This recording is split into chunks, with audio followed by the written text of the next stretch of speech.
हमें लग रहा है कि महंगाई काफ़ी चरम सीमा पर जा रही है और हमारे जो भी हमको जो भाजपा में चाहिए जो मान सम्मान वो नहीं मिलती थी।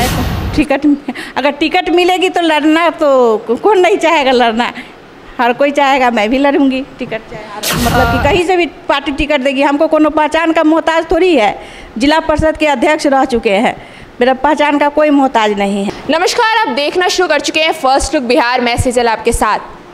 बीजेपी की वर्तमान जिला उपाध्यक्ष चंदा देवी हमारे साथ आज जुड़ी हैं। उन्होंने आज ही के दिन बीजेपी को छोड़कर कांग्रेस को में जुड़ी हैं। तो आज उनसे पहले तो सबसे पहले आपका बहुत बहुत स्वागत है चंदा जी फर्स्ट लुक की तरफ से। Thank you. तो आज आपने बीजेपी का जिला उपाध्यक्ष का कुर्सी छोड़कर कांग्रेस में जुड़ी है, तो कोई खास वजह? ऐसा कुछ खास वजह नहीं है, लेकिन हमें लग रहा है कि महंगाई काफ़ी चरम सीमा पर जा रही है और हमारे जो भी हमको जो भाजपा में चाहिए जो मान सम्मान वो नहीं मिलती थी, इसीलिए मैं भाजपा से जिला उपाध्यक्ष के पद से मैं त्याग पत्र दे करके अपना और कांग्रेस ज्वाइन कर ली हूँ।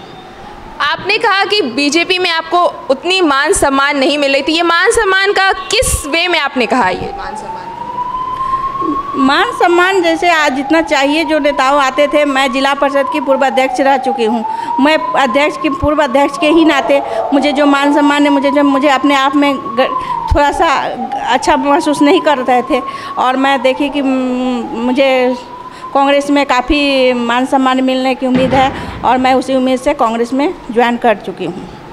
जिला उपाध्यक्ष की कुर्सी को छोड़कर ऐसे कांग्रेस में रैली ज्वाइन करना, तो मान सम्मान में आपने कहा कि मान सम्मान में आपकी क्या बातों को नहीं रखा जाता था? बीजेपी में आप रखती थी तो उसका क्या मतलब क्या रिस्पांस सही नहीं आता था?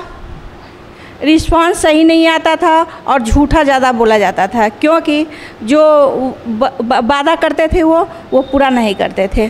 और अभी जो है काफ़ी देख रहे हैं महंगाई भी चरम सीमा पर एकदम छू गई है और जो क्षेत्र में जाइए, चूँकि हम जिला परिषद रह चुके हैं, अपने क्षेत्र में जाते हैं, जनता जब मांगती है तो कोई यहाँ सुनता नहीं है, प्रशासन से लेकर के और पदाधिकारी तक हर कोई नहीं सुनता है। तो जब हमको मान सम्मान रहेगा ही नहीं, जब मेरा कोई सुनेगा ही नहीं, तो मैं वह जिला उपाध्यक्ष के पद लेकर के क्या करूँगी? इसी कारण मैं जिला उपाध्यक्ष के पद को त्याग पत्र दे करके और मैं कांग्रेस में आ गई हूँ, क्योंकि मुझे महसूस हो रहा था कि मुझे कांग्रेस में काफ़ी मान सम्मान मिल रही है। अगर कांग्रेस में आपको टिकट मिलता है विधानसभा में लड़ने के लिए तो आप लड़ेंगी? ये तो पार्टी तय करेगी, वो मेरी मेहनत के ऊपर वो तय करेंगे कि मैं क्या हूँ नहीं हूँ। उनको अपने आप लगेगा कि मैं उस लायक हूँ कि नहीं। मैं कैसे कहूँ कि मैं अगर टिकट मिलेगी तो लड़ना तो कौन नहीं चाहेगा लड़ना, हर कोई चाहेगा, मैं भी लड़ूंगी टिकट चाहे। आपके जो जेठ है केदार गुप्ता, जो कुढ़नी के विधायक है, वो तो बीजेपी के हुए, और अगर आपको कुढ़नी से टिकट मिलता है लड़ने के, तो एक परिवार में ये मतभेद, एक कांग्रेस के एक बीजेपी से लड़ रहे होंगे, तो फिर उस पर क्या कहेंगे? उस पर मैं कोई कमेंट नहीं कर सकती हूँ, उस पर कोई कमेंट नहीं। ये पार्टी के ऊपर निर्भर है कि पार्टी जहाँ से हमको टिकट दे। अगर पार्टी कुढ़नी की टिकट आपको देती है तो फिर आप उसका क्या रिस्पॉन्स करेंगे? वो देखिए, चुनाव हमको थोड़ी लड़ना है, वो तो पार्टी लड़ेगी न। चुनाव हम लड़ेंगे न। जो चुनाव का चेहरा तो आपको बनाएगी ना पार्टी कुढ़नी में। चेहरा क्या होता है? वहाँ सिंबल होता है, सिंबल पर लोग चुनाव लड़ता है, चेहरा कुछ नहीं होता है। और सिंबल जहाँ जिसका वोट है वहाँ उसका वोट मिलता ही है, और क्या। तो चुनाव पार्टी लड़ेगी, चंदा देवी नहीं, वहाँ कांग्रेस पार्टी लड़ेगी, और चाहे जहाँ से भी लड़े। और हम थोड़ी चुनाव किसी से लड़ेंगे कि अब भैंसुर से लड़े या किसी और से लड़े, ऐसा कुछ नहीं। मेरा कुछ नहीं ऐसा, मेरा मतलब कि अपना ध्येय है। नहीं तो मतलब जब बीजेपी छोड़ने का आपने ये विचार किया होगा तो घर में होता है ना कि मतलब एक परिवार में रह के दो पार्टियों का विरोध आमने सामने, कांग्रेस और बीजेपी दोनों ही बड़ी पार्टियां विरोध में आप एक दूसरे के हैं, तो फिर उस पर क्या हुआ था रिस्पॉन्स? अरे विरोध में तो पति पत्नी लड़ जाते हैं, आप हमको कह रहे हैं, बताइए। हमको कोई ज़रूरी है कि हाँ कुरनिये मिलेगा, शहर नहीं है, औराई नहीं है।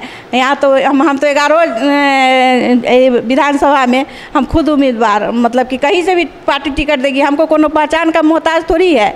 जिला परिषद के अध्यक्ष रह चुके हैं, मेरा पहचान का कोई मोहताज नहीं है, इसीलिए हमको कहीं से भी टिकट मिलेगी। पार्टी का पार्टी मेरी सर्वोपरि है।